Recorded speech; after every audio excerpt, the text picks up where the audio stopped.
Welcome to Rhythms That Restore. I'm your friend Cherisse that's ready to journey beside you. Let's learn rhythms that can restore our minds, hearts, bodies, and spirits, and allow us to walk confidently in who God has called us to be. Are you ready? Pull up a chair. Let's get started.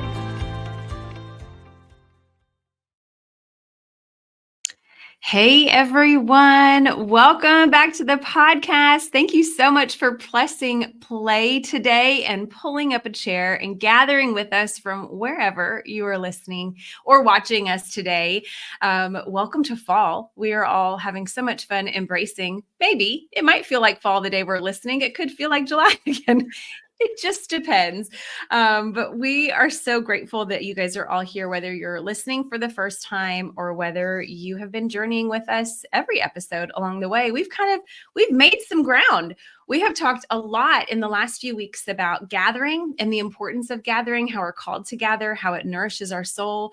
We've really talked about being in God's word and why that's so important and what that does for us and how that helps us to be rooted in him.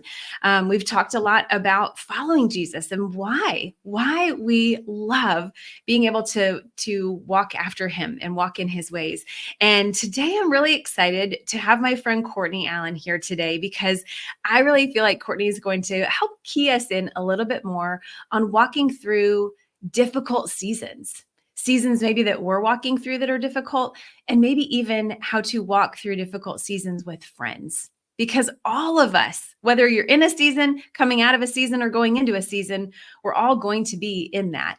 And I think that knowing how to be better equipped for it ourselves, but also how to be a great friend to others is a really important gift or tool, right, that we can have in our tool belt. So Courtney, welcome to the podcast. Hi, I'm so excited to be here. This is so fun.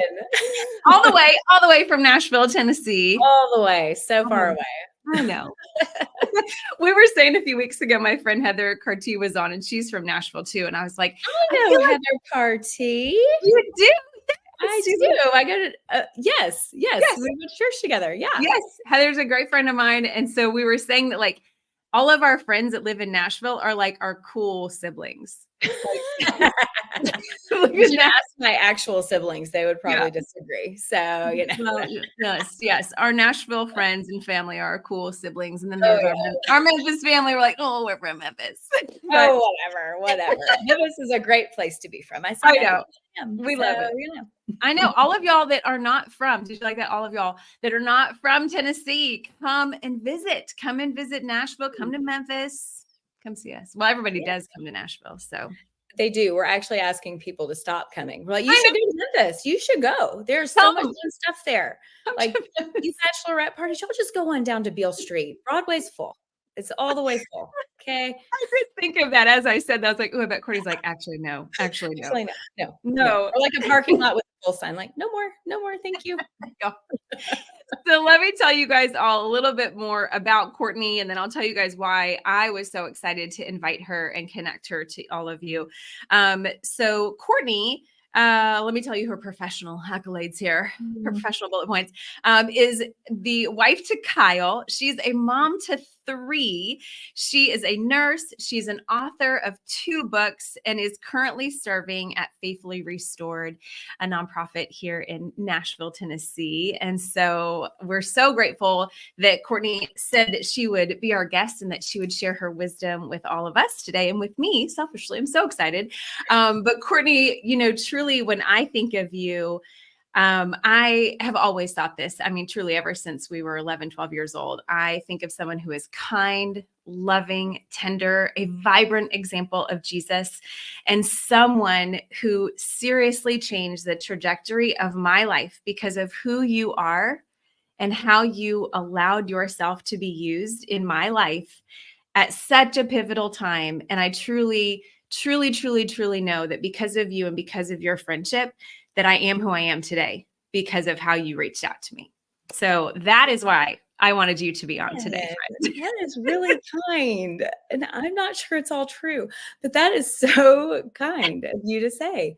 I wish I could remember exactly how we met. I know we met in middle school because we were definitely friends in middle school. It's funny.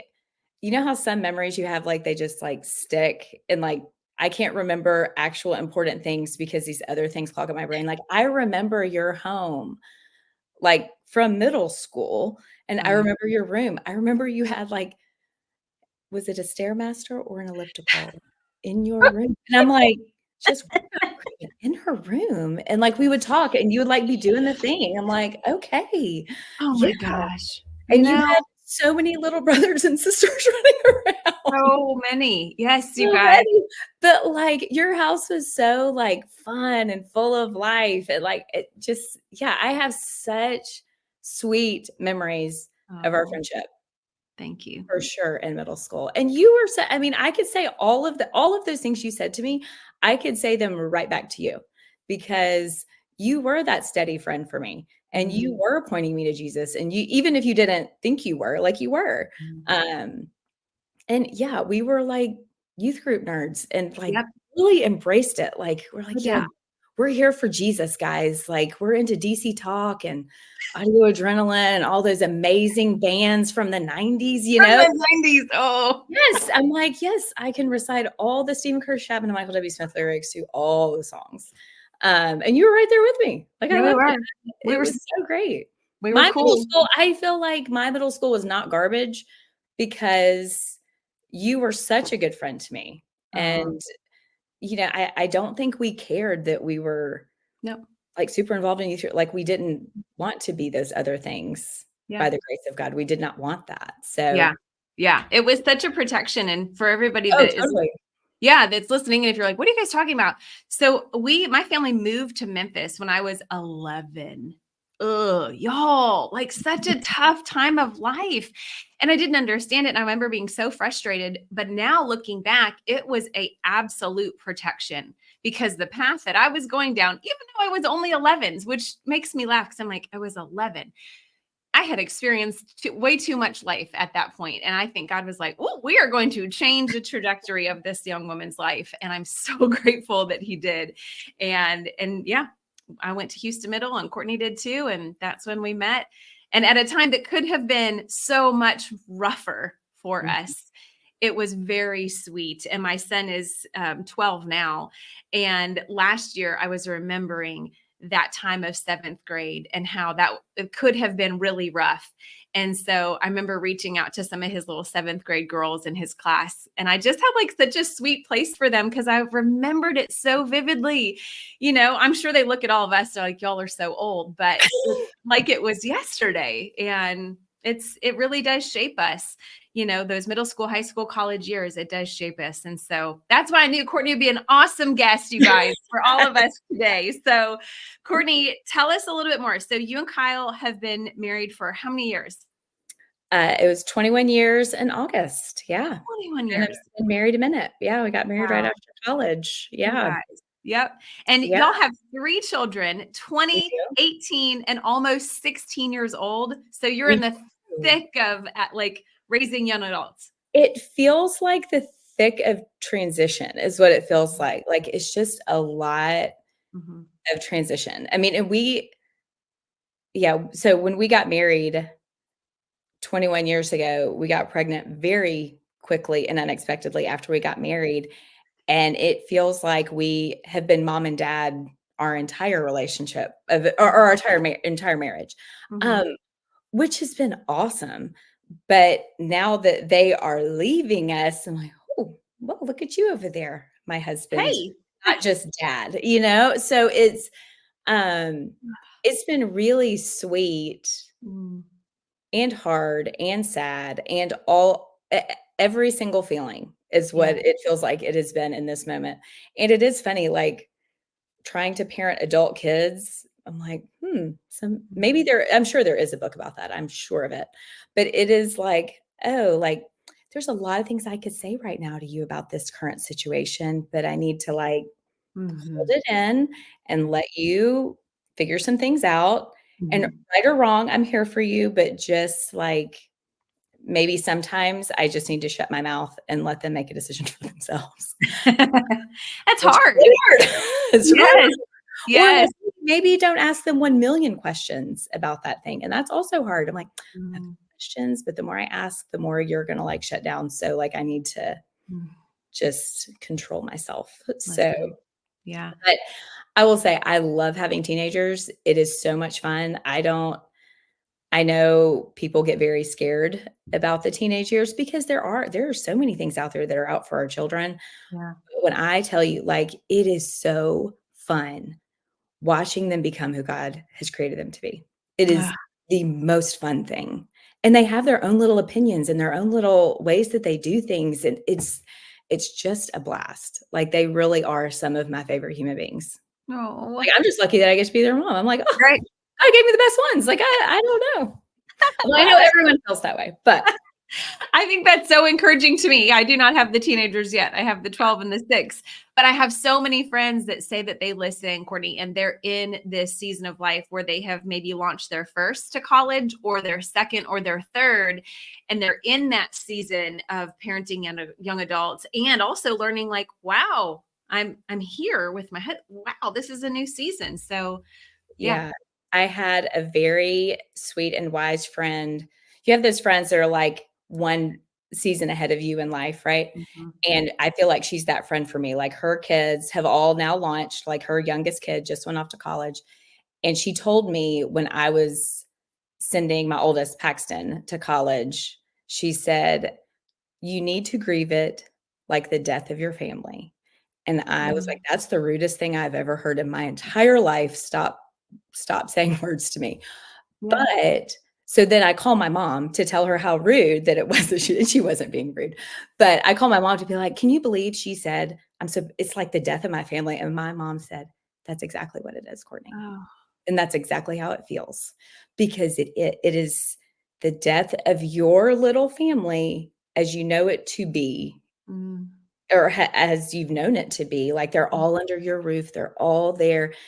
And now it's changing and it's not going to be like that anymore. And Mhm. so it was really valuable advice to me to do that before he left. So Mm. when he left, I could be so excited to launch him and just be Mm. like, man, we are so confident that you are going to do well. Like we are so pumped for this adventure for you. And like I had kind of already dealt with some of those sad feelings before. So he's not carrying his feelings and his mom's feelings into college with him. He's just carrying his own and, mom will be okay. Um, but yeah, so the transition and the launching, it's a whole thing. And I sent my girl off this fall and that was a whole different thing. Like it Mhm. was very different, very Mhm. hard. I'm like, I don't know Mhm. what God is doing here. This was a terrible plan to give us these children to love and raise. And then they're like, they're just going to leave. They're just going to leave. You're going to have poured your whole life into them. And then they're leaving. I'm like, well, this was not a good Mm. plan. Unsubscribe. How do I unsubscribe from this plan? Get me? No, they're supposed to be with me. But I think that again, like that's just like we get used to one season and Yeah. then seasons change and life changes. So, The only constant in life is change, right? And so yeah. I think that's a good point. A very Yeah. good. Yeah. But I think it's helped me understand like you can grieve the endings of things, but man, Mm. don't let it steal the excitement from the beginnings of things because Mm. this is a beginning for them. And it is what you want. You want your kids to fly, so you want to be excited for them. So grieve Mm. what's sad and appropriate, but like also like get ready for the next thing because it's going to be so much fun. Because Oh, I remember when my kids were little, and maybe not everybody feels like this. I always felt like the next stage was better than the one before. Right? yeah. Like, I always felt that way, and so I just have to remember, like, this could be better than the one before, like, them being in college could be better, and it's fun, like, it's fun going to Sure. visit them at their college and seeing their apartment and seeing what they're doing and their friends, it is fun. Yep. So, yeah, Yeah. just kinda keeping my head about that a little bit. I love, but I Just even, yeah, I love that phrase, like having that, looking through that lens, that this season is going to be even better than the yeah, last. And yeah, just to always know that and be looking for, like, Lord, what are you doing? What are you doing in this season? And knowing that as parents, you've done the hard work of the roots. You've done the root work. And so now it's like the fruit's coming from that. Right.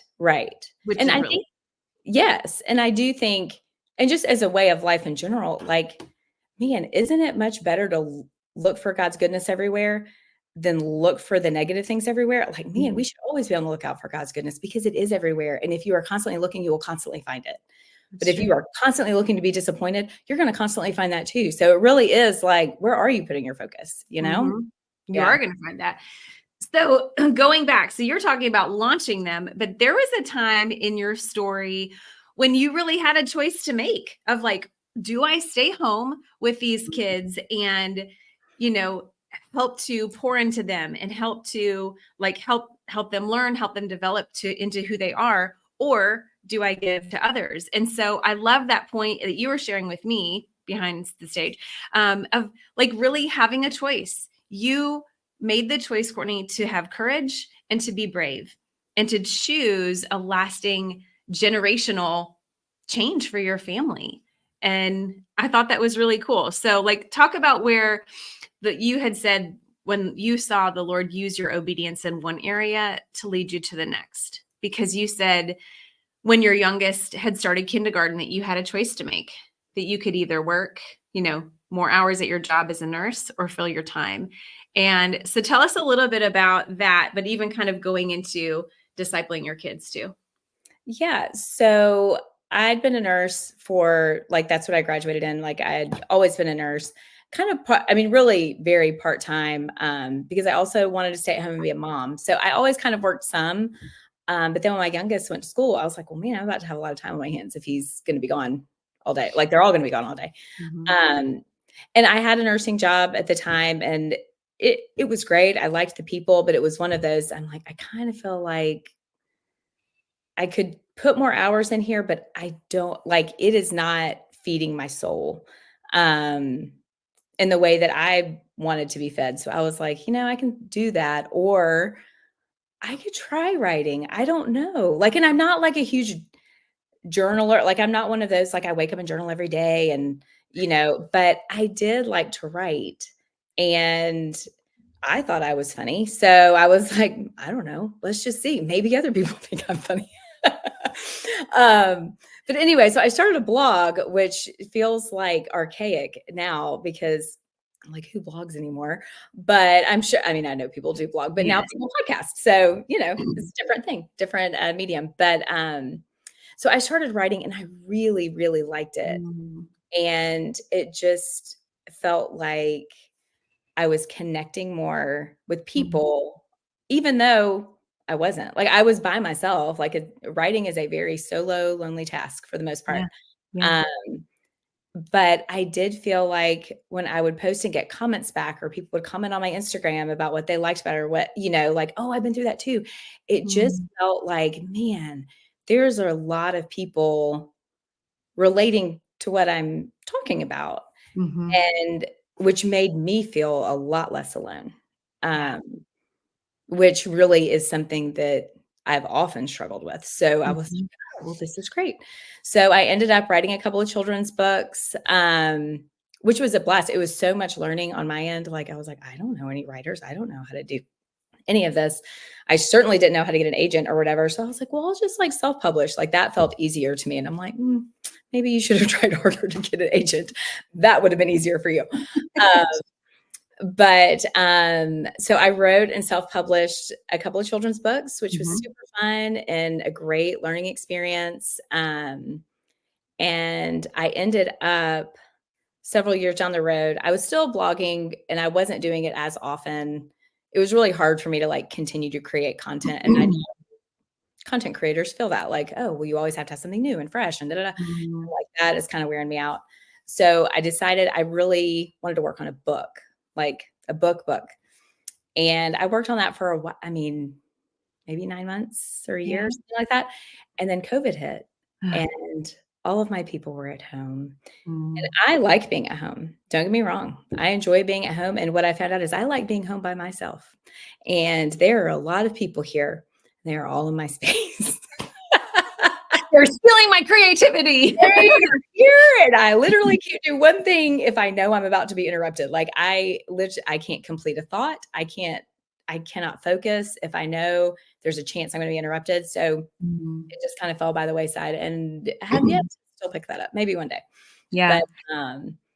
But yeah, and then after COVID, I was like, okay, I need a job. Like I need to do something. And I had heard of Faithfully Restored, the organization where I work now, was hiring. And one of the founders is actually my hairdresser. And so I was on my way to see her when a friend of mine who was involved with Faithfully Restored texted, and she was like, "Hey, did you know Faithfully Restored is hiring? I know you were looking for a job and they're hiring for an outreach coordinator." I was like, "Great." I was like, "Actually, I'm on my way to see Jamie, who did the organ, made it up." So well, she would be the person to talk to. So I went and sat in the chair and I told her that I wanted to maybe apply.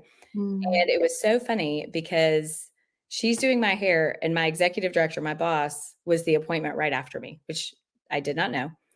And she came in 30 minutes early for her appointment. And I just honestly, I thought, I was like, oh my gosh, like, look at God, like working this out. Like she came 30 minutes early and they're talking to me about this job, whatever.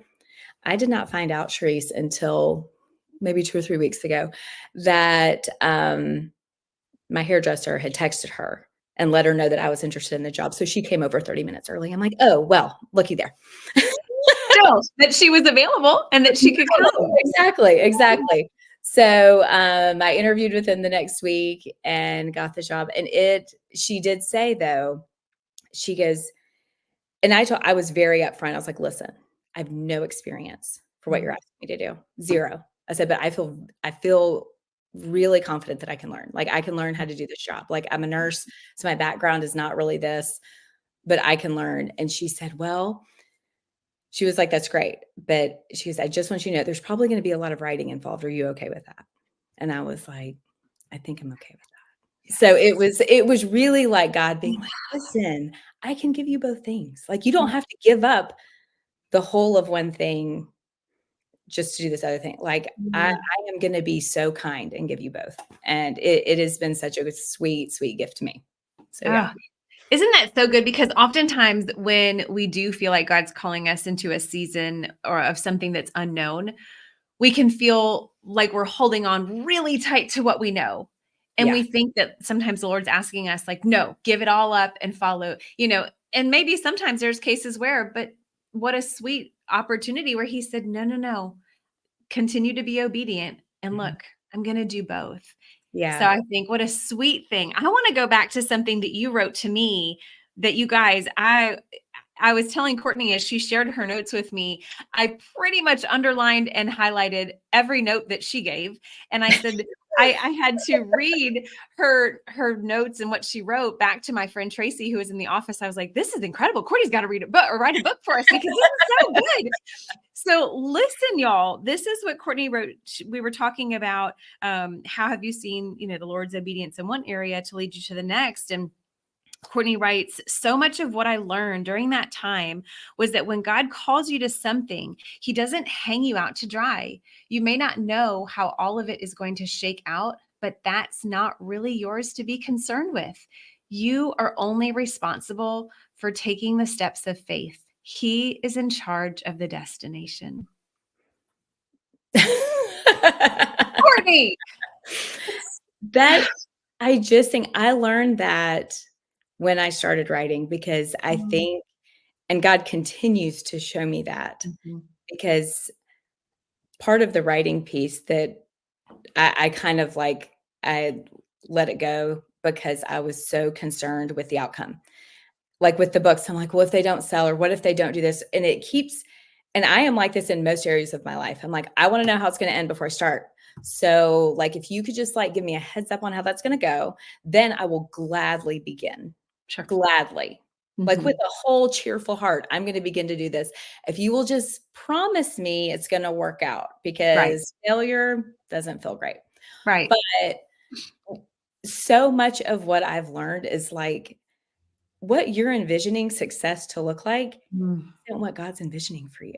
No. Like, his standard of success is not the same Ugh, as mine lots of times, and it's not the same as the world's for sure, because right. most of the time, the success for me is the work Mm. he's doing while I'm being obedient. The Yeah. outcome is very rarely what I thought it would be, or maybe even what I wanted it to be, but man, I learned so much and I grew so much. And, in his word, he always talks about, like, gaining wisdom and how wisdom is so precious, and I'm like, maybe that's the success, is the wisdom that we Right. get, because he Right. talks about it a lot. He Mhm. doesn't really talk about all the other fluff that we get, that the world gives us, all the accolades, all the things that we want to make us look good. And Right. it's like, no, I am good. So I'm going to give you the things that make you more like me. So Yeah. that's the gift. Mm. That's the success, is that you Mm. got to be more like me. I'm like, oh, well, isn't that the truth? It is. And the older that we get, the more that seems to make sense. Yeah. Yeah. And it's hard to tell your 20-something-year-old self that, Yeah. because you want the end. Yep. But Mhm. Mm-mm. I don't know, the Mm-mm. longer I live, the more I'm like, man, if I don't have it figured out now, chances are we're still gonna be chewing on this till I'm dead. So I don't think I need to get so concerned about, like, Yeah. The reaching out. that end goal all the time. I So know. No, I love one of the other things that you shared with me, where there was a point in your life when the Lord truly captured your heart and kind of got your attention to start drawing you closer. You were sharing with me about your story. And I think oftentimes all of us can do it, whether we feel like we have a big story or we feel like we have a story that might not have so many road bumps. But I loved where you were sharing about, like, really what drew you in to wanting to know Jesus more and wanting to make that decision for yourself.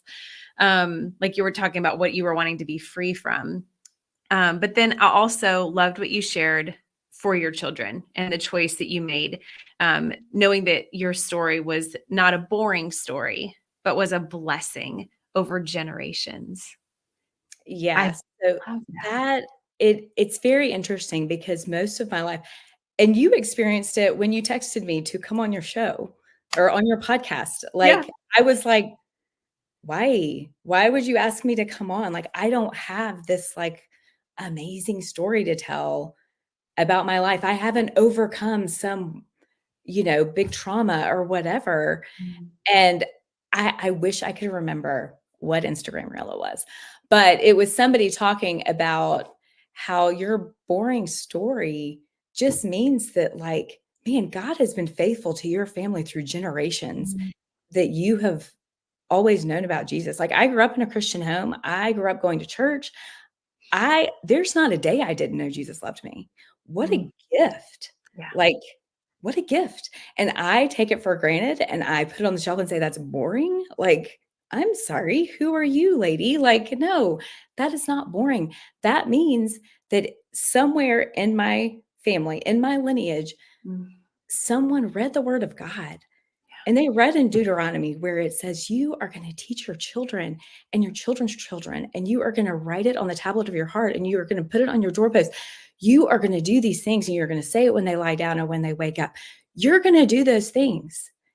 And that someone did that in my family. Mhm. And then their children did that, and then their children. And it just makes me think, man, it is so humbling Yeah. to think that your heritage goes back to Deuteronomy. Like, I don't even know when Deuteronomy was. Like, I have no idea for that time frame. I'm like, I don't know. Was that Adam and Eve? I don't know. It was after. Okay. Like, I don't know. But that was such a, like, what a gift. Like, Mhm. why on earth would I want to be, Mm. and again, the longer you live, Yeah. there's going to be stuff that happens to you. And I Mhm. am very well aware, like, there will be things that happen in my life that have not happened yet that I will have to walk through. But up to this point, for the most part, um, I'm just really grateful that someone took God's word seriously in my family and was like, Mm. "Nope, we're gonna do that." And then I think, for people who do have a dramatic transformation, or you come to the Lord in your 30s or whatever, and you start doing that, I'm like, "Look at you being like, you are creating generational blessing for your family. Yeah. Like, look what you did. Like, it's just incredible. All of it's so yeah. Yeah. I love it. Yeah. From boring to blessing. Boring to blessing. Yes. So I love and that. I'm just grateful because, man, lots of times when hard things come my way, I'm like, "Ooh," like, really averse, and so maybe God just knew, like, "Hey, sis can't handle that." Like, we need to make like, when we had Paxton, our oldest, and I mean, we were 24 when I had him, and it feels like that is like you're still a child when you're 24 and have a baby, and he was such a good baby, like the best baby, and all I thought was like, God knew I couldn't handle a hard kid. He knew. He just knew what I could handle, what I was capable of. Yes. So he gave me a real easy one. So yeah. Even when we don't think that like God gives us what we can handle, he does. Because when we all look back, we're like, oh, I see it. I see it. Sure does. Okay, I get And it. the other things he gives us, to me, I'm like, man, he wants to walk with me through it. It's not like again, like, he's not like he gave me something and then hung me out to dry. It's like, no, I'm here. I'm here. I know your circumstances have changed. I have not changed. So I can walk you through that because I'm the same. So even though your life doesn't look the same right now, I've got this because I'm the same. And I actually knew that this was going to happen and I know how it's going to end. So you don't actually need to be concerned about all that because I got that. So yeah. Yeah. I love that. Yeah. Speaking of God walking with us, you had shared one of your spiritual rhythms that like really helps you kind of draw closer to the Lord. And you talked about getting stale, like, because I think that there are times in our lives where we can feel like, oh, like what I'm doing just feels kind of mundane. I don't really know if I'm hearing the Lord. So talk a little bit more about like, what are some of the ways that you really like kind of try to lean in a little bit more, or when times like that maybe can feel a little Yeah. Well, like I told you, because I grew up in a Christian, I mean, I became a Christian when I was 11 years old. I'm now 44 years old. So 33 years of walking with Jesus. And I would say, in different seasons it looked different. But it's a long time. And I think marriage is kind of like this too. It's like, 21 years. Like some things are stale, some things are great. But I think like in anything, any relationship of any value, you have to work at that. So sometimes if I'm showing up to my chair downstairs and I've got the word open, and like I said, it's not always enlightenment and Holy Spirit chills and all the things every time. But I don't know, something about it, I will say, is that there is something in the showing up, and there is something that is sustaining about a rhythm. Even if you may not be all the way in it, if you don't show up at all, you are taking that opportunity away all the way. Like there are plenty of times I've shown up to the word and been like, "Oh my gosh."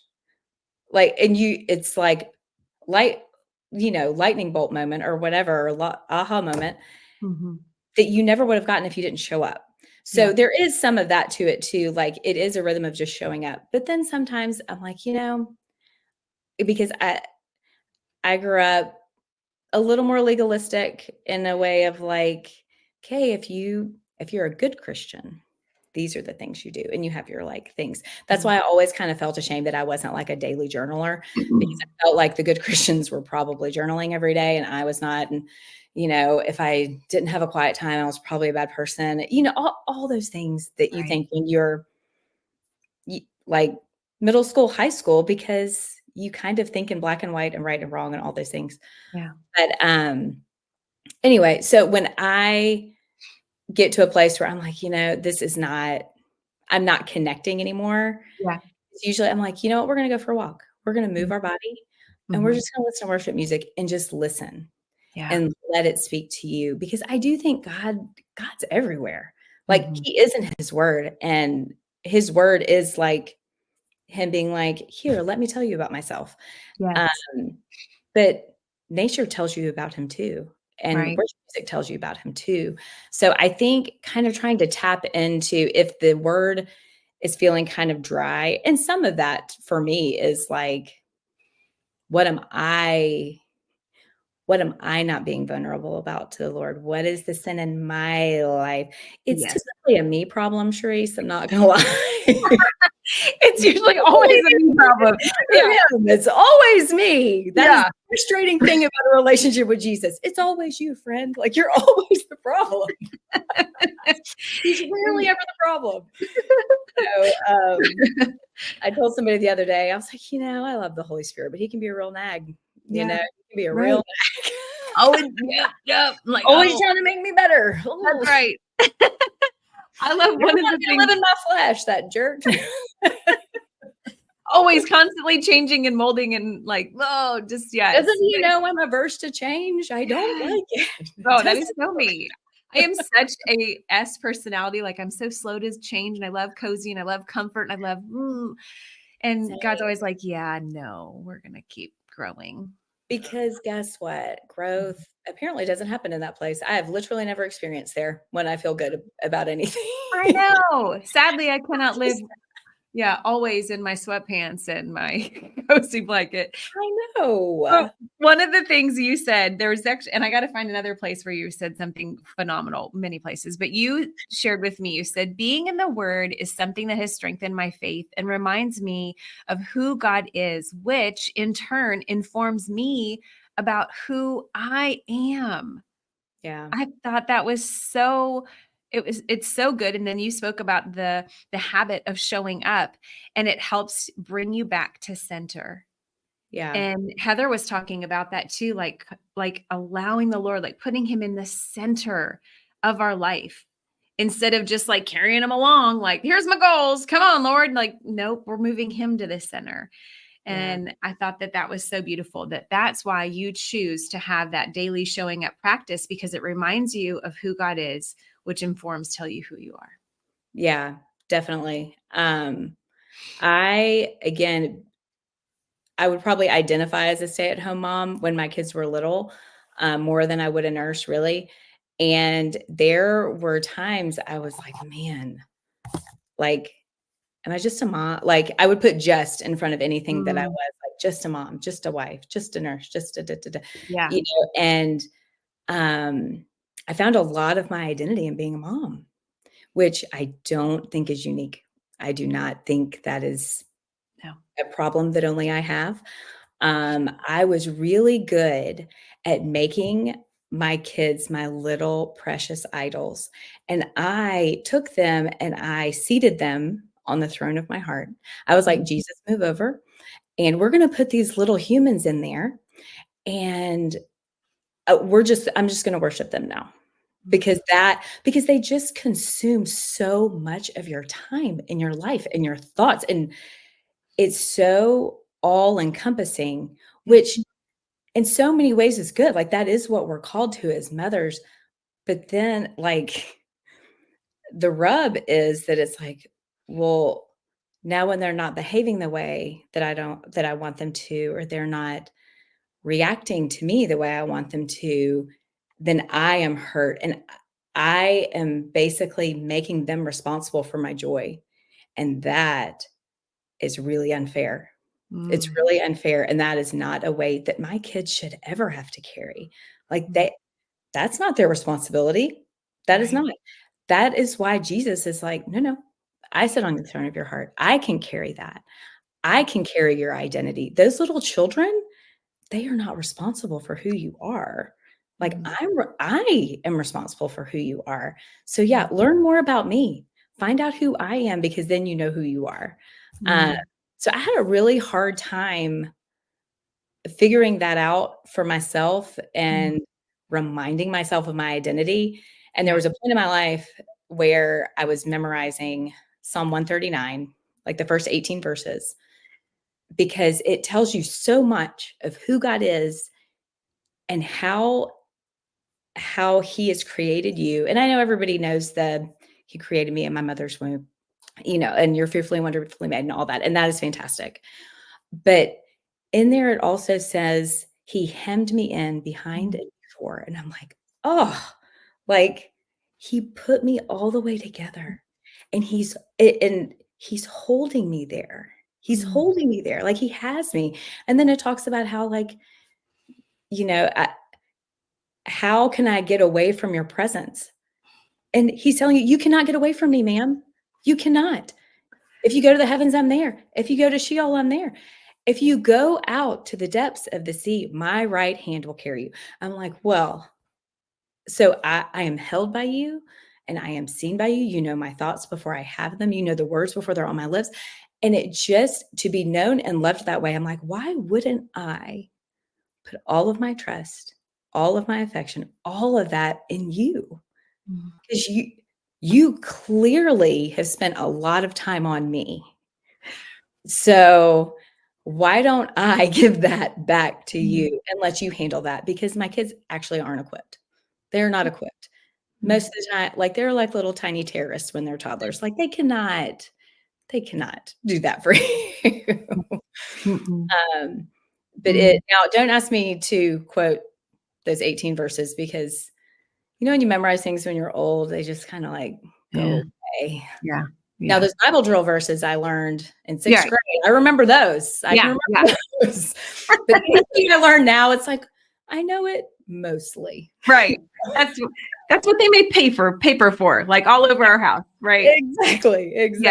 Yes. I think that's so good, Courtney. And I think whether you've got toddlers at home and you've been doing that, or maybe you have teenagers at home or grown kids, we can all fall prey to placing our identity in the wrong place, or maybe even to anybody that doesn't have, like they're not in a season where they have children right now. We all are guilty of putting our identity in our job, our kids, things, whatever it is. And so I think that lesson is a beautiful one that hits home to all of us. And I love how you gave us Psalm 139, like you said, as a salve to, or right, a salve, a salve to our soul to just like, okay. What we were placing our identity in is not going to be one that lasts the test of time. Yeah. I love you said, how am I supposed to walk like Jesus did if I don't know anything about him other than he was a good person? Wow. Yeah. I think, and that to me is a lot of the importance of knowing the word. It's like, because, you know, nowadays you can call yourself a Christian and believe a lot of different things, right? Yeah. But I'm like, well, if Christianity is based on Jesus and his life, death, and resurrection, then I need to know about this guy. Like I'm hinging everything I believe on this one person. I better know. And not in a like a I need to know more than you kind of way. I need to know for myself. Yeah. Like I need to know what I believe because like I said, it informs who I am. If I'm created in the image of God, if I was created and the Father, the Son, and the Holy Spirit were there and I'm created in their image, I need to know what that image looks like on the inside. So I know how to walk in it. You know, I think we walk around and it's just like, well, just be a good person. Just be a good person. And I'm like, Jesus did not come so I could be a good person. No. Jesus came so I could live. Am I doing that? Yeah. You know, like it was, I heard somebody say, it might have been Ellie Holcomb, like at a concert or something that I went to of hers. And she said, Jesus didn't come to make bad people good. He came to make dead people alive. And I was like, well, that tracks. Yes. That's exactly why he came.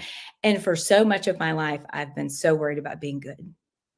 So worried about being good. I'm like, well, am I good? Am I good enough? Am I good? And I think that's just, I have missed the mark for a long time on that.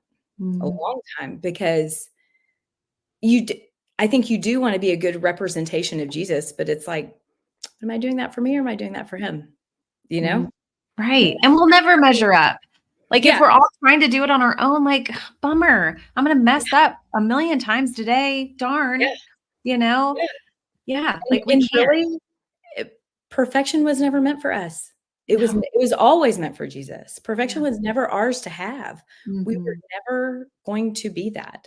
So I have to remind myself, I'm like, oh, actually, it is way more fun to live by grace than by striving for perfection. That's way better for me. And it breeds a lot more compassion for me, for myself, rather than like, and I've got the critic in my head telling me all the things. We talked about that. But man, it allows me to talk to myself like I would talk to a friend. And that I think is what we're supposed to do. You're supposed to have compassion for yourself, grace for yourself, just like you would anybody else. Right. Yeah. So let's talk about that, because that's been a big part of your story since COVID, is working with Faithfully Restored and walking with women. And I know that that's been a big part of your journey too, is walking story after story after story. And God's really been kind of giving you more empathy and compassion for women. Yeah. So tell us a little bit more about that journey and how that's kind of really brought you to this space today, or how can all of us learn too how to start having more compassion for others? Yeah. So at Faithfully Restored, like mainly our mission is to walk alongside women going through hard things by giving them care, support, and encouragement. So people, for 3 years, I'm not in this role anymore, because really after about 3 years, you don't want to be in this role anymore. But people submit prayer requests to our website. It's typically people submitting on behalf of a friend, but sometimes people submit for themselves too. But I was the person receiving the prayer requests, like those would hit my inbox. And so I'm having to respond to these people who have lost a child, or their husband, had cancer for 10 years and he just passed away and they were his caregiver. And, they're obviously struggling. It could be people walking through a really hard divorce. It's really any variety of things. And it has helped me so much, because where I live in a suburb of Nashville, Tennessee, and my house is great. My kids are great. Husband's great. I've got a job. He's got a job. We have 2 dogs that are kind of annoying, but other than that, it's pretty good around here, right? And it has helped me widen my scope and my perspective of what is actually going on for other people. And it has been such a good reminder for me that, like, and I know people say like everybody's going through something. It's true. It is true. Like, if we walked around the grocery stores with the signs on our head of what's going on with us, like, it would be shocking. It would be shocking. These women who are walking around trying to do their life and they have just buried their child. I'm like, what is that? Like, how do you go on? So it has been such an honor for me, because I haven't walked those roads. I don't know their pain. But what I've come to understand is that the most valuable, maybe not the most valuable, one of the most valuable things that we can do for people that are walking through stuff like that is just sit with them in their pain and show up. Yeah. Just show up. Because really, we have volunteers that come into our office and write notes and make care packages for these prayer requests. And some of them freak out so much about the note. Like, what am I going to say? I mean, they just lost their husband. What do I say? Or their kid has cancer. What do I say? And I always try and tell them, listen, your note is not going to change their life. Nothing in that package is going to change their life, because you can't change their circumstance. You can't bring their kid back. You can't take away that diagnosis. You can't do any of that. I said, but you can bear witness to their pain, and you can tell them that you see them and that you see them showing up to their life, even when it's hard, even when it's not what they want. And they're still going, and that you're praying for them. And let me tell you, that matters to people. That matters to women. Yeah. It's not, some people think like, oh, you just send out care packages. That's kind of like fluff. And I'm like, I don't know. You should ask someone who's received a care package with a handwritten note from someone that they don't know, saying they're praying for them, and that they see them showing up and doing the hard thing. And it's transformative for these women. Like, no, it doesn't change their situation, but man, they don't feel quite as alone as they did 5 minutes before they went to the mailbox, Right. So it's a really it's been a really sweet thing for me to get to do, because Mhm. you get to bear witness to somebody's pain, and Mm. somebody allows you into their story. To me, that is a very holy experience. Yeah. You got to know them. Mhm. They trusted you with their little precious, vulnerable thing, Mhm. because most people are not walking around doing that No. because it's uncomfortable and Yeah. it feels gross. And I will be the first one to say, I do not love vulnerability for myself. That's Mm. a no. That feels real hard and real scary. And what if you feel weird about me after this? You know what I mean? So when Yeah. somebody shares their hard story with you, oh my gosh, tell them thank you. Mm. Say, thank you for letting me know that that was going on.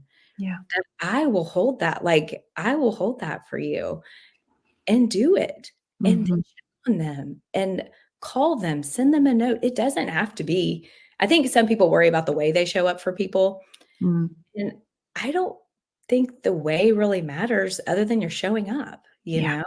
Right. I mean, don't burst in the door if they don't want you there, but you know what I mean? Like, Mhm. um, Mhm. just gentle reminders to Mm. people like, "Hey, I'm still here. Hey, I haven't forgotten about that thing that you told me." Mhm. Mhm. Because I think a lot of times, so especially when get prayer requests for people who have lost someone, so often people are inundated with support like those first couple of months, because it's top of mind for all of your friends, all of your family, whatever. Yeah. And so our organization, typically we wait 2 to 3 months before we send them anything, Mm. because our executive director, Jamie, she lost her son when he was 2.5, and she goes, I remember going to the mailbox, Mm. and the first time a note wasn't there for me. I remember, because she was so used to getting encouragement. She remembers when that stopped. And Mhm. so she wanted people to get support after that initial support had left, because it means something that in to if you know someone who's lost a person, like, remember to say their name, because Yeah. people, they're not getting talked about anymore. They're Mm. not making new memories. They're not doing life with that person anymore in that way, and they haven't forgotten about that person. So you bringing it up, um, they want they want to talk about it. That's not everybody, but I would say for the most part, moms love talking about their kids. Yeah. And guess what? They haven't forgotten that they died. They think about them all the time. Mhm. So you bringing it up reminds them that you didn't forget about them either. And Mhm. that is so, um, it's just such a sweet thing to do for somebody. So I've Yeah. learned so much from working there, and I work for amazing ladies, so that is also helpful. Um, Absolutely. they I mean, teach me, so it's great. yeah, those are beautiful ways, because that is the uncomfortable. And Yeah. sometimes we don't know how to sit in the uncomfortable or sit with our friends walking through something. And so being able to show us how to show up and Mhm. how to love them well and how to hold space and how to honor, their loss, I think is beautiful. And for women, Courtney, that are like hearing about Faithfully Restored for the first time and thinking, what in the world have I just hearing about this? Um, we'll put the website, we'll put all of that in the show notes so that they can go to it. I'll put the Instagram, all that, so that they can get plugged in with you, right? Awesome. Yes, we would love that. And we serve women all over the country. So it's not just like a Nashville thing. So we get prayer requests from all over the country. So, and we send out a lot of care packages, small care packages, but we also can do bigger things like financial assistance if that's more needed. So we do a variety of things and like to individualize our care for the women that we serve. So it's a really sweet spot to be in. Yeah, yeah. So I'll put all that, because I know you guys are like me and thinking, what in the world? This is incredible. I want to know so much more. Yeah. Um, yeah, I was telling Courtney, I'm like, oh my goodness, we might need a part two, but I think we'll put all the information there so you guys can go and find out more about it. All right, Courtney. And I know that we mentioned at the beginning of the podcast that you have 2 books. So I'm going to have you show that in just a second, but I always Okay. love to close and find out, we love to learn your wisdom of what would you tell 10-year-old, 11-year-old Courtney, now that we have had some experience? What would you go back and tell her today? Mm. I'd probably tell her, you don't have to try so hard to be good. Like, you're already good. You don't have to try so hard. It's okay. And man, do all your people cry when you ask them this question? Ugh. And you don't have to make yourself small or quiet. And I think that's why writing was such a big deal for me, to share it, because I was like, oh, that feels like I'm not being quiet.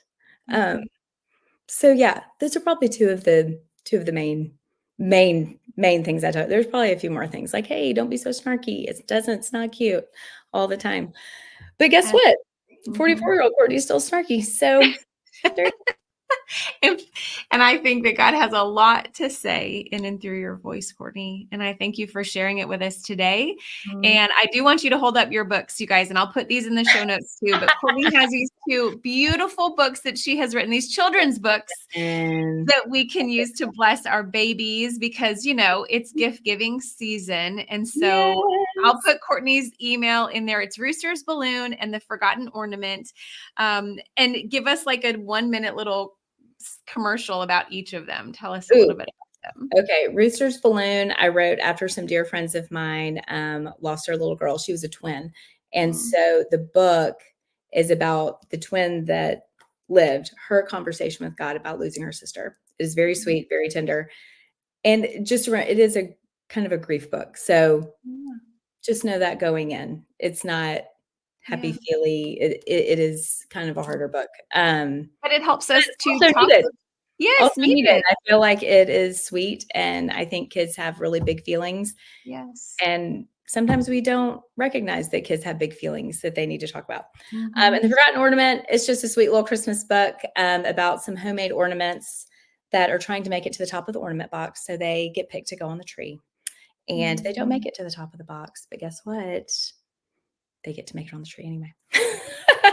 But it's a fun one. So anyway. Oh, I love it. So they can, if they're like, ooh, I want to put those in my kids' stockings, they can email you. Just email me, guys. Like these were self-published, so you just reach out to me and I can get them to you for sure. I love it. And then, for those that are like, oh my goodness, I don't ever want to miss the moment when Courtney comes out with a book that we can have for ourselves. So they can follow you on social media, right? Or do you still have your blog maybe? Oh gosh, if I have my blog, it's news to me. Maybe. Okay. If they wanted to read my blog and it's still there, it's www.courtneypallen.com. Okay. On Instagram, I'm the CP Allen, like THECP Allen, on Instagram and Facebook and whatever. But yeah. I love it. I love it. All right, Courtney, thank you for being here. Thanks for having me. This was so fun. It was so fun. Thank you for your wisdom and giving us encouragement in all the different seasons of life. Thank you for teaching us how to walk with our friends through difficult seasons, and just for being a bright light. We appreciate you. Well, I appreciate you. Thanks so much. So fun to be here. See ya. Thank you for joining me on this journey of restoration and renewal. Remember, you can stay connected with me between episodes by following me on Instagram. Don't forget to hit that subscribe button to ensure you never miss an episode. And if you found value in our conversation today, I'd truly appreciate it if you leave a review on your favorite podcast platform or share the show with a friend who might benefit from these rhythms. Until next time, may you find peace in knowing that you can show up every day simply as you are. And that is enough. Take care.